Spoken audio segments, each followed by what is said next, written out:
What's going on, everybody? It's been a minute since I put out any kind of guide for Inquisition.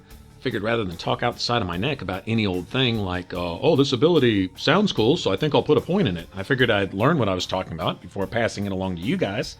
So here's my Nightmare guide for your character and your party, right?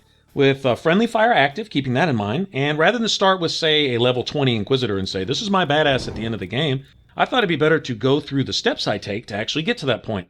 All right, and so I'll do this in increments of, say, 5 levels, all right? And I'll show you the abilities I pick in the order I pick them in and how I set up the tactics and my thinking behind how I have my party act, right? Here you see my main character here follows my controlled character as far as my targeting goes, okay? So whoever I switch to, that's who my main character is going to attack. And I have the rest of the party target whoever my main character is targeting. So basically, no matter who I'm playing, my main character dictates where everyone is going to aim, all right, during the course of a fight.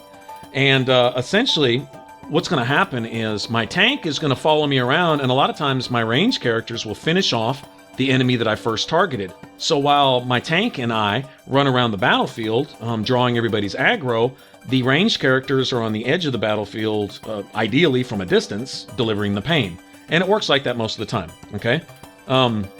In tactics, you can set which abilities they will and won't use, and which ones they'll use more often when you're not controlling them, including your main character, all right? And as far as the abilities go, as a two-handed warrior, unless you're human, you get 3 skills. As a two-handed warrior, you start with 2 skills. You start with Mighty Blow and War Cry. Now, Mighty Blow is good for knocking an enemy on their ass, so you can do some additional damage for a second, getting a few free hits, all right? And also for cross-class combos with, say, like Frozen or whatever, stunned enemies and stuff, okay? And then War Cry is a way to draw a mob away from your mages and your rogues, and also to build extra guard. All right, the more people around you when you set that off, the more guard you're going to build, which is damage you can take before it actually reaches your health bar. All right, the first skill I actually sink a point into is Grappling Chain. It's tactical for a lot of reasons, mainly pulling enemies out of the fray and pulling mages out from behind their ice mines that they're hiding behind. Then I work down this left side and get to combat roll, which is great for everything. You can evade dragon kicks with this thing. You can roll through ice mines and fire traps and stuff with that thing. And you can draw near and get away from enemies who are swinging at you. All that good stuff, right? It's obviously, all right? And then the skill I'll pick at level 5 is this one over here. It's this block and slash. It's a twofold thing. When you upgrade it, you actually get guard for every time you successfully block an attack, all right? And then when you counter swing after blocking, you knock an enemy on their ass.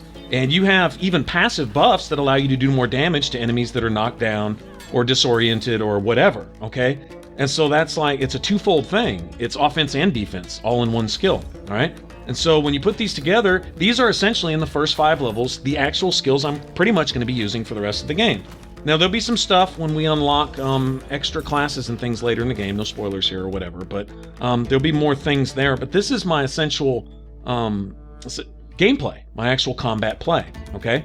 Now, as far as my party goes, I set my my archers or my ranged characters there, my rogues, for long shot as their favorite, because they are going to instinctively, the AI is going to have them do it from a distance. And believe it or not, I set stealth as a preferred or favorite ability for them to use. If they have the stamina available, all right, and it's cooled down, all right, it's on cooldown, they can spam stealth. They get bonus damage while they're in stealth and coming out of stealth, all right?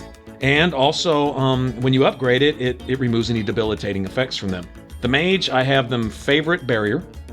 So they cast barrier as soon as it's on cooldown, all right?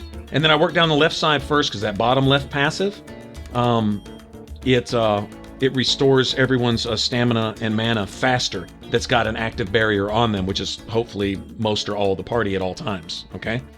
And we'll get into some other skills later, but like I say, we're only level 5 here, all right? And that's how I keep my party flowing. Now, I keep a tank with me, and you're saying, well, why? As a warrior, you can be a DPS tank type deal. Tanks, their job, the sword and board guys, their sole role is to not only draw damage, but to buff the players around them, okay? Like challenge here and then trust the steel. Okay, trust the steel gives them an armor bonus. What does that do? It doesn't just give them more armor. Believe it or not, it makes their guard more effective. You have to chop away at your tank twice as much now while they have active guard, because that armor actually buffs their guard, believe it or not, okay? And then shield wall.